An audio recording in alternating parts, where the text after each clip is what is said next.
Lord be with you. And with your spirit. And we keep on holding us for the third day to Matthew. Glory to you, O Lord. Jesus came to his native place and taught the people in their synagogue.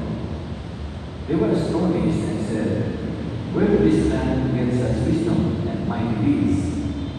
Is he not a carpenter's son? Is not his mother named Mary, and his brothers James, Joseph, Simon, and Judas? Are not his sisters all with us? Where did this man get all this?" They took offense at him.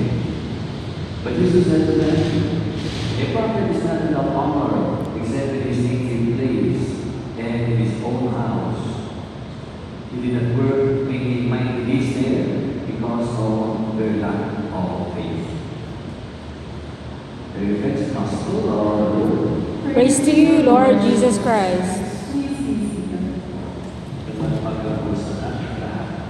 Magandang umaga at hapon at Let me tanghali. begin with Father. a simple story. There was a man who once bought a beautiful religious image, placed it in his room, o maaaring ilagay niya sa altar. At first, every morning, he would stop, he would look at that image. It could be the image of the Sacred Heart or the image of the Blessed Virgin. And pray sincerely. It moved his heart. But after some time, he got used to it. The image was still there, but he no longer noticed it. He would pass by without looking, and sometimes he would even place things in front of it. What once inspired him slowly became ordinary and then forgotten. And one day, a visitor came and saw the image. He said, "Ang ganda nito. It's beautiful." And suddenly naman realized it had always been beautiful, but he's now seeing the beauty of the image. You know, my dear friends, this is what happens in today's gospel. When Jesus comes home to Nazareth, they had seen him grow up. Okay. They knew his family and he was familiar. And because he was familiar, they stopped seeing him. They said, "Is this not the carpenter's son?" Di ba nakilala natin yung mga kapag-anak na, yung mga pinsan na? Kilala natin siya.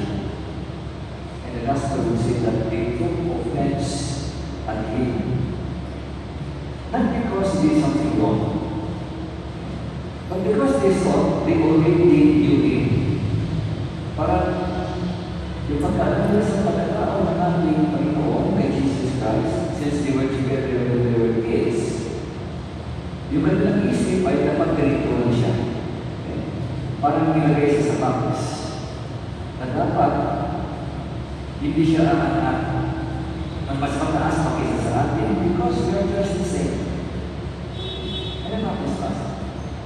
And this is the painful line there is, he did not work maybe mighty deeds there because of their lack of faith. In fact, in another gospel, sinabi doon na, "Oh, Jesus is here. We heard that you are doing miracles in other towns." Diba? Kaya sabi nila kay Jesus, "Oh, ano bang gagawin mo ngayon dito? Magpakita ka nga ng miracles. O magpakita ka nga ng magic." Para ang tingin nila sa ating Panginoon ay kilala nila na dapat ganyan na siya. You know, baby friends, sabi nila, familiarity brings contempt. May mga ganun line. Familiarity sometimes can slowly blind the heart. But it's always there. We stop valuing. Halimbawa,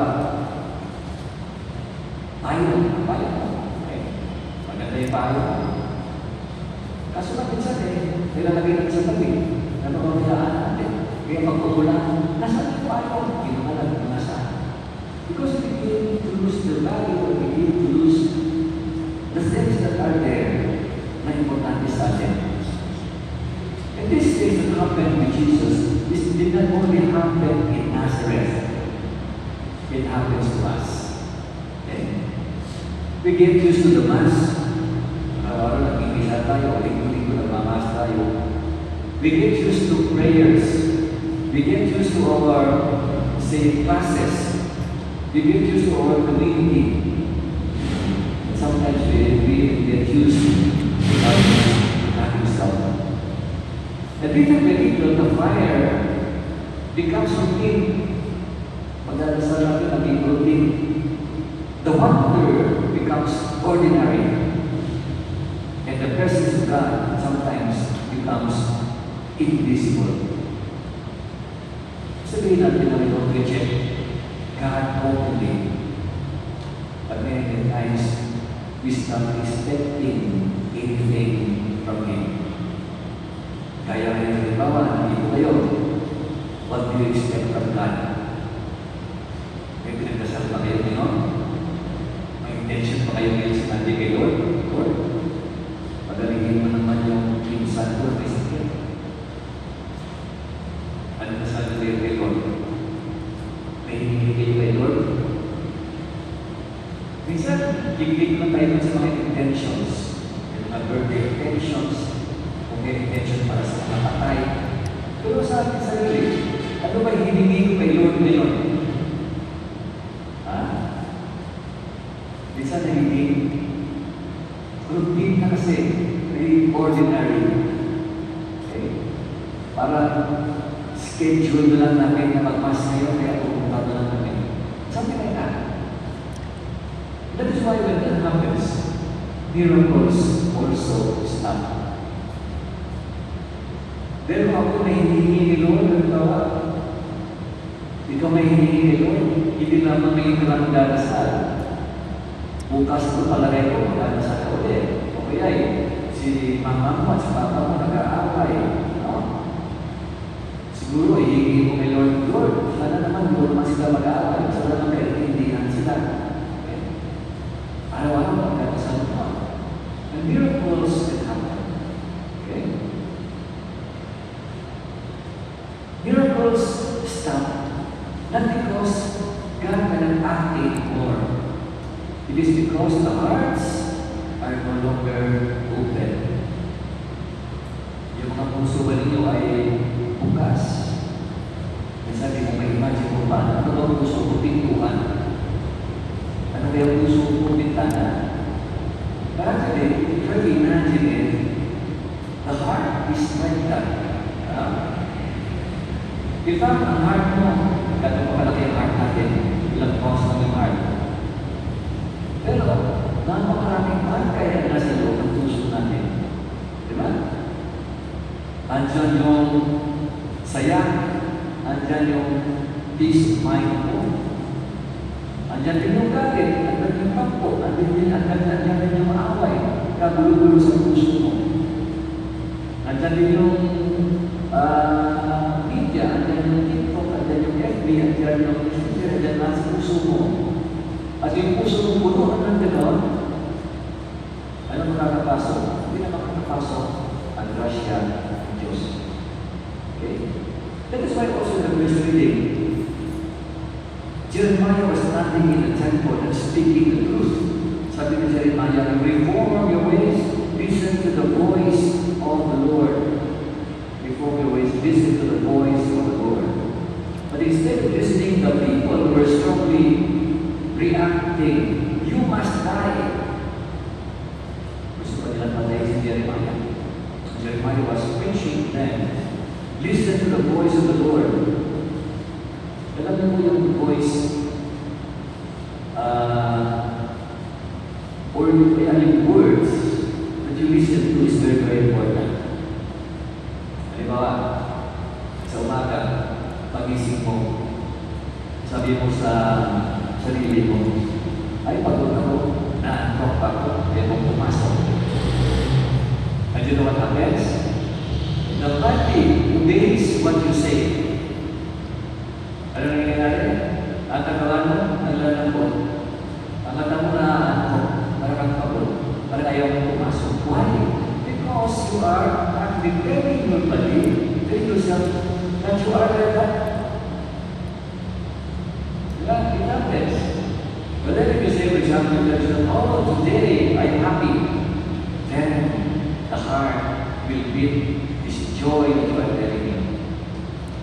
That is why the same way also, when the Lord speaks, and when the Lord speaks to your heart, miracles can happen. That is why the Lord was speaking to what was telling the man in the leprosy, be healed. And the man was healed. Why? Because yung cells ng katawan niya, sabi nga nila yung katawan natin, the body has a natural instinct of healing itself. Kaya mga cells ay nagre-react sa voice of God. That's what it's true. Alam niyo po sa pagpipigisa tayo, pag tayo yung bukod yung minsan, sabi mga nagdadalang ng chips of hosts. Kaya ito sabi ko, sa pagka mayroong host yan na nalagyan, ginagawa mo tayo, kinakain pa na yan. Because it is very important. Because why? Because at this time, the body of Christ is giving money. That is the body of Christ. Many times, we fail to listen to the Word of God in the Scriptures, in the readings, which actually still the Word of God. Napapabayaan. Okay? Once we can listen to the Word of God, nothing is going to happen to us. Because today the Lord comes to us in many, many ways. At kanyang presence may be very, very ordinary. But the power of God in His Word and in the Eucharist is very, very strong. Anong ordinary? God, for example, can speak to us through your friends, through your classmates. Sabihin ng friend mo, uy, Brad, huwag ka nang gumawa ng ganyan. Di maganda yan. Huwag ka sabihin, huwag ka nang mag-cheat. Huwag ka nang sinungaling. Sabihin mo, bakit sino ka ba? Mas magaling ako sa iyo, masabihan mo ganyan. Sabihin mo, many times the Lord speaks to other people. And many times, and most of the time, the Lord speaks to your teachers. And many times also, the Lord speaks in many, many circumstances. Pag nakakita ka ng lulubi sa daan, minsan, yung puso, pagdatas sa puso mo, di ba naawa ka? Kawawa naman sila. Walang makalo. No? You don't know that the Lord is speaking to you through the pulubi. Ano sabihin ng pulubi na the Lord says through the pulubi na sana ma-evoke yung kanyang puso mo to a heart that is going to become compassionate and generous. Di ba? Pag mga may sobra ng pagkain ng mga tago mo, baka may magkamas na lupo na pulubi dahil baka masalubo mo si Lord. Today, my friends, just like perhaps the people in Nazareth, we try to avoid judging God. Many times, as I said before, we judge God. Na dapat ang Diyos ganito, dapat ayusin yung ganito, dapat ganito. No? Many, many times, God is patient with us. Because most of the times, the heart is a mixture of the good and the bad. Sabi nga eh, we are, the kingdom of God is like a net thrown into the sea, na makakuha ng bad fish and good fish. We are not perfect. Maring good fish tayo or bad fish, but still, we are in the net of God's love. Na kung saan, maaaring sabihin niya that we are going to separate the good fish from the bad fish. Meaning that everything you need to choose. Titignan mo yung puso mo araw-araw, kasi at the end of the day, titignan mo puso mo, ano bang pumasok sa puso mo ngayon? Pumasok sa puso puso mo yun, ang saya namin naglaro. Sumasagot sa puso ko ngayon, ay, naingkit ako doon sa isang kaibigan ko. Ano gagawin mo? Put away the bad fish, put away the inggit, then keep the good fish, the joy of friendship. As we go into this new grace, we allow the Lord to touch our hearts and to make it beautiful